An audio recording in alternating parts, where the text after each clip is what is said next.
सही अप्रोच नहीं करते तो हमारे आगे पाकिस्तान के आइन का आर्टिकल 5 आड़े आता है, 5 आड़े आता है, क्योंकि 5 जो पाकिस्तान के आइन का आर्टिकल है वो कहता है हमने हलफ लिया कि हमने पाकिस्तान के आइन के साथ वफादार रहना है, पाकिस्तान के कानून के साथ वफादार रहना है। अब हमारे जो है इस आइन के आर्टिकल को हम पामाल तो नहीं कर सकते ना कि हम यहां से सर उठाया और इंडिया चले आए, वीजा हमने ऐसे ही मिल गया।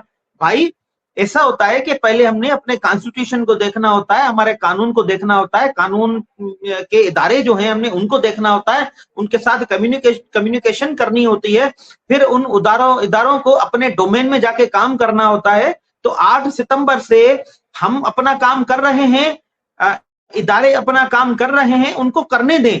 ये कोई ऐसा कोई केस तो नहीं है, कोई क्रिमिनल बेल एप्लीकेशन तो नहीं है, या कोई कॉन्स्टिट्यूशनल पिटीशन तो नहीं है कि बस में हम आए हिंदुस्तान में फाइल की और बस हमें रिलीफ मिल गया। हम जब अगर हम इंडिया भी आते हैं तो इंडिया में सबसे पहले हमें ये वहां की अदालत जो है ये सवाल पूछेगी क्या आपने हिंदुस्तान में मौजूद इंडियन हाई कमीशन से राब्ता किया या नहीं किया, ये सवाल आएगा। हमें ये सवाल हिंदुस्तान की जो हाई कोर्ट पूछेगी क्या आपने पाकिस्तान की फॉरेन मिनिस्ट्री से राब्ता किया या नहीं किया, क्या आपने पाकिस्तान की जो FIA है फेडरल इन्वेस्टिगेशन वहां पर राब्ता किया या नहीं किया, क्या आपने लोकल जो पुलिस स्टेशन है वहां पर आपने कंप्लेन लॉन्च की या नहीं की। देखिए ये सारी कम्युनिकेशन होती है, जो कम्युनिकेशन करना बड़ा जरूरी है, जिसका कानून में खुलासा मौजूद है। हम कानून के खुलासे के मुताबिक ही इस केस में चल रहे हैं।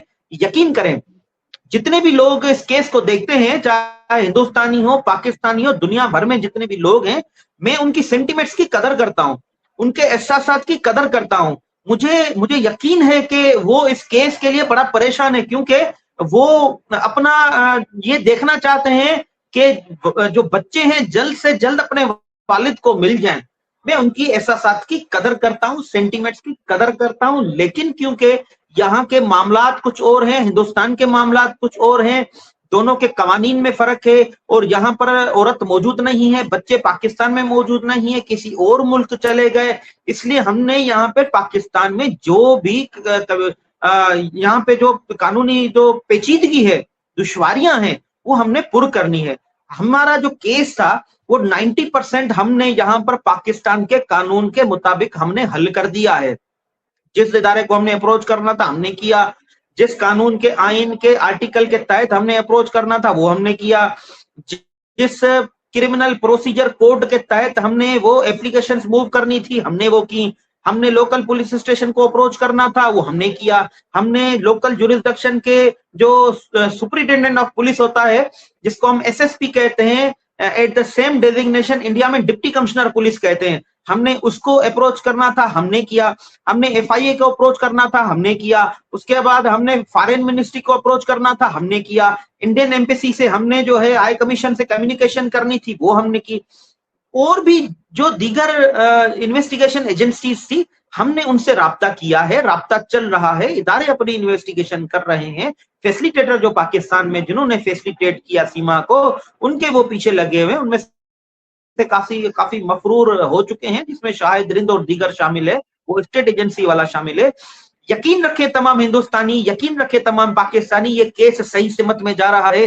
ये केस में अगर दुश्वारी हो रही है, इस केस में अगर थोड़ा डिले हो रहा है, वो ना गुलाम हैदर की तरफ से है, न मेरी तरफ से है, न कानून की तरफ से, ये सिर्फ पाकिस्तान और इंडिया के जो हालात हैं ये उनकी वजह से है। ये जो डिफरेंसेस 1947 से दोनों ममालिक के दरमियान वो सिर्फ आड़े आ रहे हैं और कुछ भी नहीं है। यकीन रखें ये केस सही सिमत में चल रहा है। और तो मैं फयाज रामे साहब को अप्रिशिएट करता हूं, आप बड़ा ही सही इस केस को रिपोर्ट करते हैं। तो यकीनन आपने ये आज का जो इंटरव्यू था वो आपने इसी वजह से लिया कि लोगों तक सही बात पहुंच सके। तो मैं एक बार तो फिर कहता हूं तमाम लोगों को कि ये केस जो है सही सिमत में चल रहा है।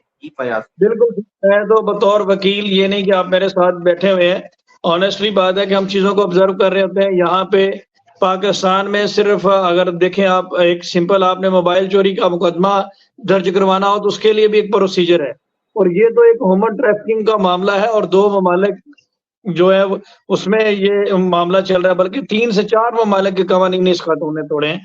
तो ये कोई इतना आसान काम नहीं है, यहाँ से बड़ा कैलकुलेटेड तरीके से चीजों को लेकर चलना पड़ता है।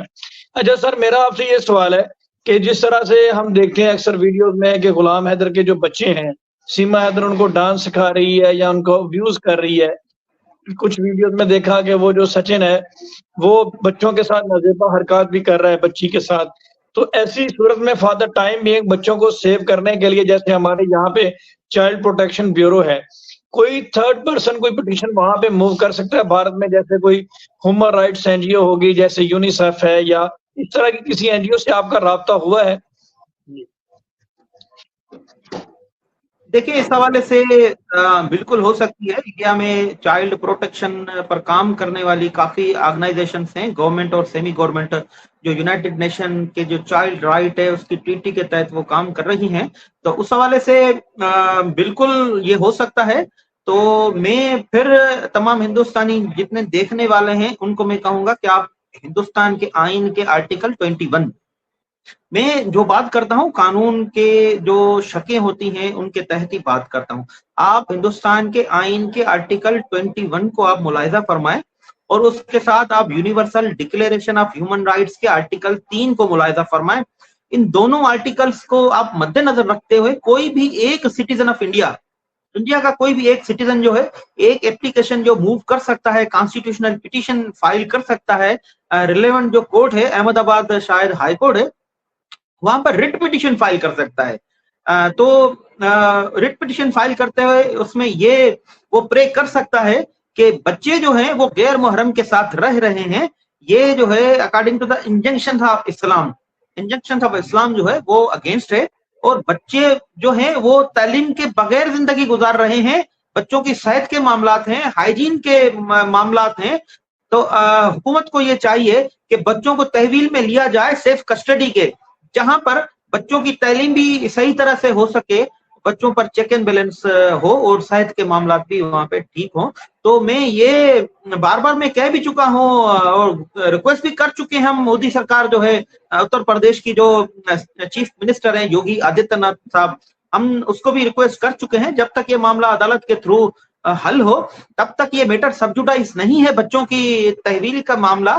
तो आप जो है इसको सेफ कस्टडी में बच्चों के रखें, या जो आप फेडरल गवर्नमेंट है नरेंद्र मोदी साहब, तो वो आगे आके बच्चों को सेफ कस्टडी में रखें, या जो है सिविलियंस जो हैं वो जरूर इंडियन आर्टिकल 21 और article 3 of universal declaration of human rights उसको आगे रख के वो एक रिट पिटीशन फाइल करें इलाहाबाद हाई कोर्ट में, तो बच्चों को सेफ कस्टडी में वहां पे रखा जाए। क्योंकि जो अभी बच्चे हैं इस वक्त हिंदुस्तान में रहते हैं, तो बच्चों पर इस वक्त जो है इंडियन कॉन्स्टिट्यूशन का आर्टिकल 21 राइज होता है।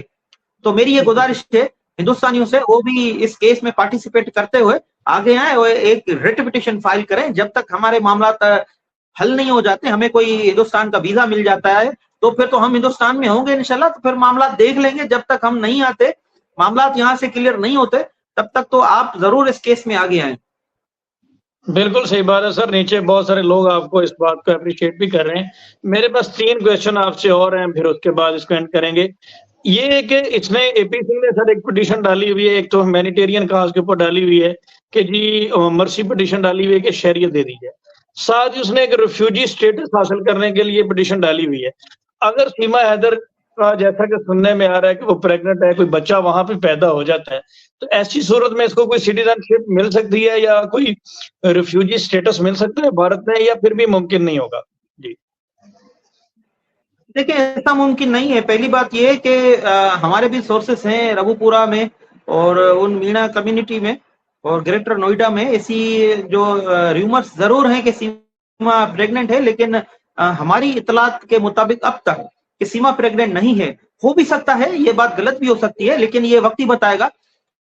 इन केस अगर सीमा प्रेग्नेंट भी होती है, बच्चे की वहां पर डिलीवरी भी होती है, तो ये बेस नहीं है कि आपने जो क्राइम किया, जो सेक्शन 14 ऑफ फॉरेन एक्ट है, तो आपका वो वेव किया जाए। क्राइम कभी भी वेव नहीं किया जाता। ये क्रिमिनल लॉ की बेसिक डेफिनेशन है कि crime can never be waived at any cost. जो इम्यूनिटी हासिल होती है, जो किंग को, एम्बेसडर को, डिप्लोमेट्स को, वो भी इम्यून होते हैं for time being, for time being immune होते हैं उस कंट्री में। फिर जब वो अपने मुल्क आते हैं तो फिर वो ट्राई होते हैं जरूर। तो क्राइम किसे आप वेव कर सकते हैं? हाँ, अगर है कोई बनाना कंट्री, हाँ है कोई जुडिशियल सिस्टम उसका ऐसा, हाँ है कोई इदारे उसके ऐसे ही अपने शहरियों का ख्याल नहीं करते, तो फिर तो जरूर उसको माफ भी किया जाए, उसको इम्यून भी किया जाए। देखिए फिर हमारी जिम्मेदारी नहीं है कि फिर आप इल्जाम लगाते फिर रहे हैं कि भाई मुंबई होटल अटैक हो गया, वो कोई ताज होटल थी पता नहीं कहां से। देखिए इल्जाम भी आप खुद लगाते हैं ना कि ये अटैक हुआ, ये जो घुसपैठ आ गया। देखिए घुसपैठ तो ये है ना, आप कहाँ इसको करेंगे, घुसपैठी तो है ये एक तो घुसपैठी है सीमा हैदर, हो सकता है इसके पीछे और भी आए हो। शाहिद हैदर कहाँ है? शाहिद हैदर पाकिस्तान में तो नहीं, उसको ढूंढे ना भाई, वो रबूपुरा में है, नेपाल में, या कहाँ है, पाकिस्तान में तो नहीं। हमने तो बहुत ढूंढा है, यहाँ की जो लॉ एनफोर्समेंट एजेंसी से ढूंढ रही है, उसको नहीं मिल रहा है। तो ये घुसपैठी है, इसके साथ और भी लोग होंगे, ये हिंदुस्तान के लिए खतरा है, ये इंटरनेशनल कोई साजिश है। तो हिंदुस्तानियों को स्पेयर करना चाहिए, बचाना चाहिए। एक तो गलत प्रेसिडेंट जा रहा है ना सोसाइटी में कि भाई आप जो है अपने शोहरों को छोड़ो, आप इश्क करो, प्यार करो, मोहब्बत करो, बच्चों को साथ लो, और अपना जो शोहर है, आपका जो पति है, उसको छोड़ के किसी और के साथ चले जाओ। आपने यारी रखी, यार बनाया और उसके साथ चली जाओ। ये बेसिक जो तालीमात है इंडिया की, ये उसके अगेंस्ट है। हिंदुस्तान में ऐसा होता है, हिंदुस्तानी जो पत्नी होती है, जिसको बीवी कहते हैं, वो पतिव्रता उसको कहते हैं। ये हकीकत है। पाकिस्तान में जो हिंदू रहते हैं या हिंदुस्तान में जो हिंदू रहते हैं, इवन हमारे इलाके में जो हिंदू रहते हैं, वहां पर अगर कोई औरत शादी करके अपने ससुराल में आई, दूसरे दिन ही अगर उसका शोहर का इंतकाल हो चुका, तो सारी जिंदगी उस ससुराल में औरत बैठ जाती है, फिर उसकी अर्थी उठती है। भाई हिंदू औरत की तो अर्थी उठती है ससुराल में जाने के बाद। और इस लड़की ने दोस्ती की, यारी निभाई, शोहर का घर छोड़ दिया, कहती है मैं हिंदू। भाई बेसिक हिंदू सनातन की तालीमात के ये एक्ट अगेंस्ट है सीमा ने जो किया है। अब किसे कहते हैं कि सीमा हिंदू बन गई, हिंदू रीत रस्में संस्कार उसमें वो बस गई है, ये प्रेसिडेंट बन जाएगा। अगर सीमा आजाद हो जाती है, सीमा के केसेस खत्म हो जाते हैं हिंदुस्तान में, सीमा को शहरियत मिल जाती है, 14 फॉरेन एक्ट का अगर वो उसमें वो अक्यूट हो जाती है, तो ये प्रेसिडेंट बन जाएगा समाज में। फिर तो हर कोई ये चाहेगा कि मैं अपने शोहर को धोखा दूं, बच्चे उठाऊं, कोई यार बनाऊं,